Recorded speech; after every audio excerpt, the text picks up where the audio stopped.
जय श्री राम। मैं वसंत रावल आज ही मैं आपको बताने आया हूं ग्रहों की अवस्था के बारे में। ग्रहों की अवस्थाएं कितने प्रकार की होती है और उन अवस्थाओं के आधार पर ग्रहों का बल कैसे देखा जाता है, ये सारी बातें आज मैं आपको गहराई से बताने के लिए आया हूं। ग्रहों की टोटल 5 अवस्थाएं होती है। पहले नंबर पे आता है बाल्य अवस्था, दूसरे नंबर पे आता है कुमार अवस्था, तीसरे नंबर पे आता है युवा अवस्था, चौथे नंबर पे आता है वृद्ध अवस्था और पांचवें नंबर पे है मृत अवस्था। ये 5 प्रकार की अवस्थाएं होती है और इन अवस्थाओं को देखकर ग्रह का बल हमें समझ में आता है। तो आइए हम लोग जानते हैं कि हम लोग ग्रहों का बल कैसे देखते हैं। देखिए, टोटल राशियां जो भी है 12 राशियां हैं, उनको 2 अलग अलग भागों में विभाजित किया गया है। एक है सम राशियां, और सम राशियों में कौन कौन आता है, तो वृषभ राशि, कर्क राशि, कन्या राशि, वृश्चिक राशि, मकर राशि और मीन राशि। इसे आसानी से याद कैसे रखें, तो देखिए 2 number, 4 number, 6 number, 8 number, 10 number और 12वें नंबर की जो राशियां है, ये सबको हम सम राशियां कहते हैं। ठीक उसी प्रकार आती है विषम राशियां, जिसमें आती है मेष राशि, मिथुन राशि, सिंह राशि, तुला राशि, धनु राशि और कुंभ राशि। इसे हम विषम राशि कहते हैं। तो उसके नंबर भी देखिए 1, 3, 5, 7, 9, 11। अगर आपको ये कोष्टक बनाना है तो बड़ा आसान तरीके से आप बना सकते हो। इधर देखिए, आपको लिखना है मेष राशि, इधर लिखना है वृषभ राशि, इधर लिखना है मिथुन राशि, इधर लिखना है कर्क राशि। मेष राशि, वृषभ राशि, मिथुन राशि, कर्क राशि, सिंह राशि, कन्या राशि, तुला राशि, वृश्चिक राशि, धनु राशि, मकर राशि, कुंभ राशि, मीन राशि। तो इस प्रकार से हमने सभी राशियों को 2 भागों में विभाजित कर दिया। एक है सम राशियां, एक है विषम राशियां। ये जानना बड़ा इंपॉर्टेंट है। अभी हम आते हैं, सबसे पहले सम राशियों को पकड़ते हैं, यानी कि वृषभ, कर्क, कन्या, वृश्चिक, मकर और मीन। इन राशियों का देखते हैं। कोई भी ग्रह अगर सम राशि में बैठा हो और उसके अंश हो 0 से 6 डिग्री, तो उसे हम कहते हैं बाल्य अवस्था का ग्रह है। कोई भी ग्रह सम राशि में बैठा हो और उसके अंश 7 से 12 के दरमियान हो, तो हम कहेंगे कि वो ग्रह कुमार अवस्था के अंदर है। उसी प्रकार सम राशियों के अंदर कोई भी ग्रह 13 से लेके 18 डिग्री का हो, तो हम कहेंगे वो ग्रह युवा है, यानी कि सबसे शक्तिशाली है। उसके बाद कोई भी ग्रह सम राशि के अंदर बैठा हो और उसके अंश 19 से 24 के दरमियान हो, तो वो वृद्ध माना जाता है, यानी कि उसकी शक्ति आधी हो जाती है। और कोई भी ग्रह सम राशि में बैठा हो और उसके अंश 25 से 30 के दरमियान हो, तो उसे मृत अवस्था का ग्रह माना गया है, यानी कि वो बलहीन है। देखिए, जो बाल्य अवस्था है उसको 30% बलवान माना गया है। जो कुमार अवस्था का ग्रह है उसे 60% बलवान माना गया है। युवा है उसे 100% बलवान माना गया है। वृद्ध को 50% बलवान माना गया है और मृत को बलहीन, जिसके अंदर बल हो ही न, उसे बलहीन कहते हैं।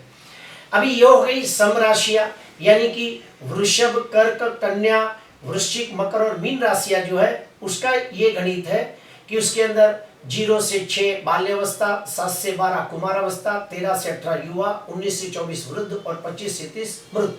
अभी आते हैं विषम राशियों को पकड़ते हैं। विषम राशि यानी कि मेष राशि, मिथुन राशि, सिंह राशि, तुला, धनु और कुंभ राशि। ये जो विषम राशियां है उसका गणित हम देखते हैं। उसके अंदर टोटल उल्टा है। अगर उसके अंदर कोई ग्रह 0 से 6 डिग्री का हो तो उसे मृत माना जाता है। 7 से 12 अंश का हो तो उसे वृद्ध माना जाता है। 13 से 18 अंश का हो तो उसे वृद्ध युवावस्था में माना गया है। कोई भी ग्रह 19 से 24 अंश का हो तो उसे कुमार अवस्था में माना गया, और कोई भी ग्रह 25 से 30 डिग्री का हो तो उसे बाल्य माना गया। ये कोष्टक को याद रखने का सबसे आसान तरीका क्या है, तो इधर देखिए, सम राशि के अंदर हमें ऐसे पढ़ना है 0 से 6, 7 से 12, 13 से 18, 19 से 24, 25 से 30। जबकि विषम राशियों के अंदर में उल्टा चलना है, 0 से 6, 7 से 12, 13 से 18, 19 से 24 और 25 से 30। अभी ये कोष्टक को हम प्रैक्टिकली अनुभव करके देखते हैं। देखिए, मान लो सूर्य ग्रह है, अगर ये सूर्य ग्रह मेष राशि के अंदर 0 से 6 अंश का है तो वो मृत माना जाएगा। यही सूर्य अगर 0 से 6 अंश का वृषभ राशि में हो तो बाल्यावस्था में माना जाएगा। दूसरा एग्जाम्पल लेते हैं, गुरु ग्रह 13 से 18 डिग्री का हो लेकिन सिंह राशि में हो। अभी सिंह राशि किस में आती है? तो विषम राशि है। तो विषम राशि के अंदर कोई ग्रह 13 से 18 अंश का है तो उसे युवा माना जाएगा। और वही गुरु अगर 13 से 18 में अगर जो सम राशि में है तो भी उसे युवा ही माना जाएगा। ये एक ही चीज ऐसी है 13 से 18 जो दोनों में सेम है, सम और विषम में। फिर आते हैं शनि ग्रह को लेते हैं एग्जाम्पल के तौर पे। शनि ग्रह कुंभ राशि के अंदर यानी कि विषम राशि के अंदर 25 से 30 डिग्री का है तो उसे बाल्य माना जाएगा। लेकिन यही शनि अगर जो 25 से 30 अंश का मीन राशि में हो तो उसे मृत माना जाएगा। तो ये आपको एग्जाम्पल इसलिए दिखाया ताकि आपको समझने में आसान हो। प्रिय दर्शकों, जब भी हम कोई भी कुंडली देखते हैं तो हमारा सबसे पहले नजर इसके पर जाता है कि वो ग्रह कौन से अंश पे है और कौन सी अवस्था में है। अगर बाल्यावस्था में है तो हम समझ जाते हैं वो सिर्फ 30% ही फल देगा। अगर कोई ग्रह कुमार अवस्था में है तो हम समझ जाते हैं 60% फल देगा। अगर कोई ग्रह युवावस्था में है तो हम समझ जाते हैं 100% अच्छा फल देगा। कोई ग्रह वृद्ध है तो हम समझ जाते हैं 50% फल देगा। और कोई ग्रह मृत अवस्था में है तो वो बलहीन माना जाता है, वो बिल्कुल अच्छा फल नहीं देता, वो अपना शुभ फल नहीं दे पाता। तो इस प्रकार से हमें देखना होता है ग्रहों का बलाबल, ग्रहों की अवस्था, और ये सब देखने के बाद ही हमें फलादेश के अंदर काफी मदद मिलती है। तो आज हमने क्या जाना? आज हमने जाना सम राशियों को जाना, विषम सम राशियां कौन कौन सी है, विषम राशियां कौन कौन सी है। कोई भी ग्रह सम राशि के अंदर कितने अंश पे हो और विषम राशि में कितने अंश पे हो तो उसकी अवस्था क्या है, हमने वो जाना है। प्रिय दर्शकों, आज मैंने आपको ग्रहों का बलाबल बताने की कोशिश की। यही बात लागू होती है आप जब कोई भी ग्रह देखते हो, जन्म कुंडली में देखते हो, नवमांश कुंडली में देखते हो, षोडश वर्ग कुंडलियों में देखते हो, तो सभी जगह पे यही अवस्था काम करती है। और जब महादशा का गणित आता है, यानी कि कोई ग्रह की महादशा, अंतरदशा, प्रत्युंतर दशा, सूक्ष्म दशा आती है तो भी ये अवस्था के हिसाब से ही फल मिलता है। जैसे कि मान लो एग्जाम्पल देता हूं कि किसी व्यक्ति की जन्म कुंडली के अंदर गुरु धनु राशि के अंदर युवा अवस्था में है और गुरु की ही महादशा, अंतरदशा, प्रत्युंतर दशा आ गई तो हम कहेंगे 100% अच्छा फल मिलेगा।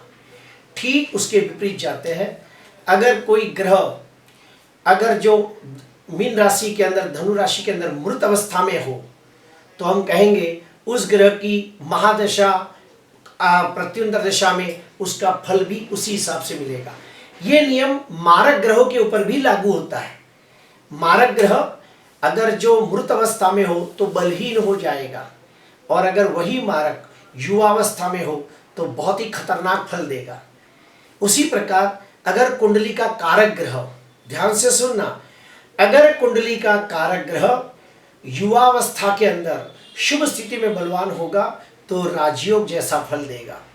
ठीक इसके विपरीत अगर जन्म कुंडली के अंदर मारक ग्रह युवावस्था में होगा तो बहुत खराब फल देगा और वही मारक मृत अवस्था में होगा तो उसका अशुभ फल बहुत कम हो जाएगा, नहिवत हो जाएगा, बलहीन हो जाएगा।